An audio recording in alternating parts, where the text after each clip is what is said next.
كم مرة حسيتي ان انت محتاجة تغيري حياتك كلها؟ بس انا جاية اقولك ان انت مش محتاجة تغيري حياتك كلها. انت محتاجة بس تغيري حاجات صغيرة بتعمليها كل يوم وهتفرق معاكي كتير. فالفيديو ده انا جاية اقولك على عادات تقدري تعمليها كل يوم، عادات واقعية وعملية هتساعدك مع الوقت ان انت تغيري من حياتك زي ما ساعدتني انا كمان، وفرقت معايا في انتاجيتي وخلت دماغي اهدى وتفكيري يكون ايجابي اكتر. وانا مش جاية اقولك تعملي روتين مثالي، لان مش دايما حياتنا بتسمح كده. احنا عندنا دراسة، عندنا مسؤوليات، عندنا شغل، عندنا ضغوط ورانا وحاجات كتير جدا، ومش دايما بيكون عندنا طاقة. لكن في عادات صغيرة نقدر نعملها في كل الحالات وهتفرق معانا كتير. وخلينا نبدأ مع بعض بأول عادة، واللي هي أول ساعة في اليوم بدون موبايل.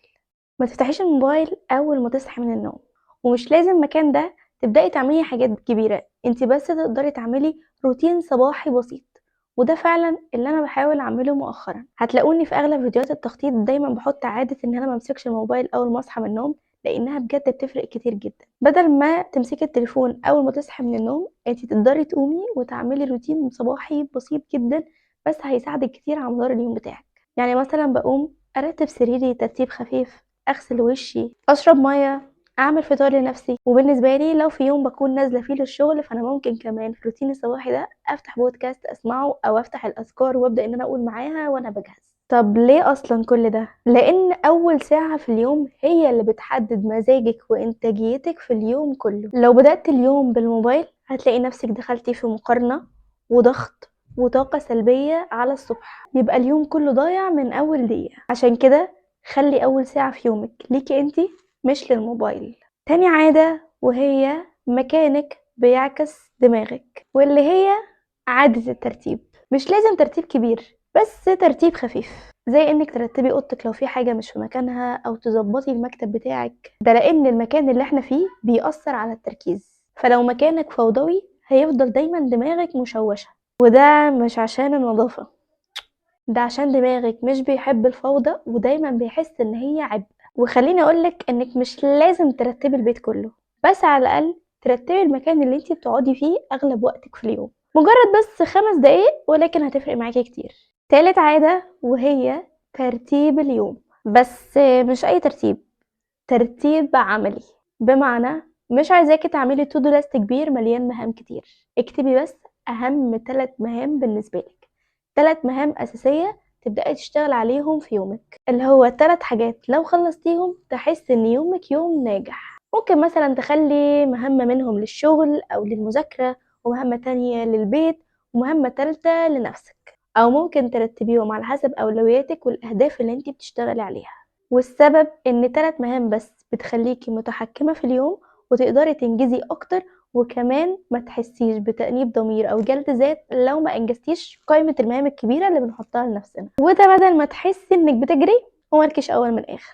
رابع عادة واللي انا سميتها اليوم مش مفتوح. العادة دي كانت نقطة تحول في حياتي، اننا نشتغل بوقت مش بالمزاج. بمعنى نحدد هنبدأ امتى وهنخلص امتى، حتى لو وقت قليل. المهم ان انتي تحددي وقت لنفسك، لان الشغل بدون وقت بيخليكي دايما تايهة، ويخليكي بتشتغلي وقت طويل بدون نتيجة. لكن لو حطيتي وقت لنفسك حتى لو قليل زي ما قلنا، هتشتغلي 30 دقيقة بس بتركيز، وده هو اللي هيجيب نتيجة. وممكن تخصصي وقت ثابت لكل حاجة، يعني مثلا 45 دقيقة، وتشتغلي بنظام البلوكس، بدل ما تكوني بتقطعي الحاجة اللي انت بتعمليها على مراحل وتشتغليها اكتر من مرة. كل مهمة او اي حاجة وراكي تعمليها في مدة 45 دقيقة، وبعدين تفصلي وترجعي تشتغلي 45 دقيقة تانيين بس على حاجة مختلفة، او لو هتكملي على الحاجة اللي انت شغالة فيها. يعني كده تشبه البومودورو تكنيك في المذاكرة، اللي هو بنذاكر 45 دقيقة نفس ال10 دقايق،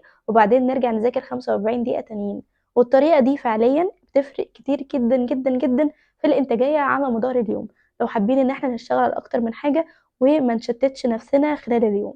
خامس عادة وهي عادة روحانية، عادة الورد اليومي والاذكار. بالنسبة لي العادة دي من اهم العادات النفسية اللي بتفرق كتير جدا جدا جدا في حياتي وفي نفسيتي. وخليني اقول لكم ان الورد اليومي مش لازم يكون ان انا قاعدة بقرأ ورد طويل او بقرأ لوقت طويل من القرآن. انا ممكن بس احدد 5 دقايق او عدد صفحات معينة اقرأهم كل يوم. وبالنسبة كمان لعادة الاذكار، طبعا احنا عارفين قد ايه الاذكار مهمة وقد ايه بتحصلنا وبتفرق معانا جدا خلال اليوم. فبالنسبة لي انا ببدأ ان انا ادمج العادات دي ببعضها. يعني لو هقرأ اذكار الصباح فممكن مثلا احدد صفحة او صفحتين من القرآن اقرأهم مع اذكار الصباح الصبح. وفي اذكار المساء ببدأ قبل ما انام اقرأ سورة الملك واقرأ معاها اذكار المساء. وكمان ساعات بقرأ اذكار الصباح والورد اليومي الصباحي بتاعي وانا في المواصلات ورايحة للشغل، ودي فعليا بتفرق معايا كتير قوي قوي قوي. سادس عادة واللي انا سميتها اجهز قبلها، بمعنى ان انا اخطط في الليلة اللي قبلها، مش ان اعمل تخطيط شامل ليومي، بس على الاقل اجهز نفسي واكون عارفة هعمل ايه بكرة، ولو رايحة شغل اكون عارفة كمان هلبس ايه بكرة واكون مجهزاه من قبلها. ودي بقى بتفرق معايا كتير جدا جدا في الوقت بتاع الصبح، في القرارات اللي باخدها الصبح.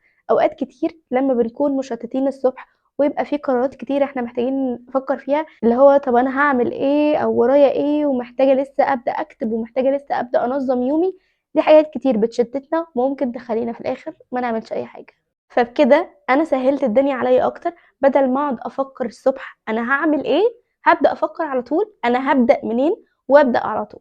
وخصوصا بقى فكرة ان انا اجهز لبسي من قبلها دي بتفرق معايا كتير قوي في ايام الشغل، ان انا اكون عارفة انا هلبس ايه، فبيوفر عليا وقت ومجهود وتفكير وبروح شغلي بدري بدري. سابع عادة والعادة قبل الأخيرة وهي عادة الجورنالينج والامتنان، بدمجهم مع بعض لأن أنا بعمل قائمة الامتنان بتاعتي في الجورنالينج بتاعي كل يوم. ودي كمان من العادات المهمة جدا ليا. لو ما عندكوش فكرة ممكن تكتبوا ايه، فانا هقول لكم 3 سطور بس او 3 اسئلة تقدروا تجاوبوا عليهم وتبقى عملتوا جورنالينج وامتنان لليوم بتاعكم. اسألي نفسك ايه اللي حصل النهاردة، وايه اللي انتي ممتنة ليه، وايه اللي هتحاولي تغيريه بكرة. والثلاث اسئلة دول نقدر نجاوب عليهم في الجورنالينج بتاعنا، وفعليا هيفرقوا معاكم كتير قوي، هتغير كتير في التفكير بتاعكم وهتساعدكم اكتر ان انتوا تكونوا اهدى. وده اللي فعلا حصل معايا، وكمان ساعدتني اعرف وافهم نفسي اكتر. عشان كده دايما بقول لكم عادة الجورنالينج دي من العادات المهمة، والامتنان هيخليكم بدل ما بتفكروا ان انتوا مش كفاية وان حياتكم فيها حاجة غلط او ان حياتكم فيها حاجة ناقصة، لانكم عندكم حاجات كتير كويسة، وده هيفرق معاكم كتير قوي. تامن عادة والاخيرة وهي عادة بجد لو مش عندنا احنا فعلا مش هنقدر نلتزم بكل اللي فات ده، وهي عادة الاجبار. اه انا خليتها عادة لان احنا لازم نحطها كده في دماغنا مايند سيت ونبدأ نتعامل على اساسها عشان فعلا نقدر ننجز وننتج اكتر. ودي العادة اللي ناس كتير ممكن تكون بتكرهها، بس في الحقيقة هي اللي بتخلينا ننجز كتير، وهي فكرة اننا نكون مضطرين. بمعنى اجبر نفسي، نجبر نفسنا يعني لما نكتب 3 مهام نقول انا لازم اعملهم، لازم اخلصهم، ومش عشان نكون قاسيين مع نفسنا لكن عشان نخلق الالتزام. والالتزام ده هو اللي هيساعدنا اننا نحقق كل العادات اللي احنا قلناها، واننا نحقق التخطيط والاهداف بتاعتنا. ومن هنا الالتزام هيتحول لعادة، وساعتها هتشوفي نفسك بتنجزي وبتحققي وبتتطوري حتى لو مش عندك طاقة. وهنا زي ما قلت لكم الاستمرارية اهم من الكمال.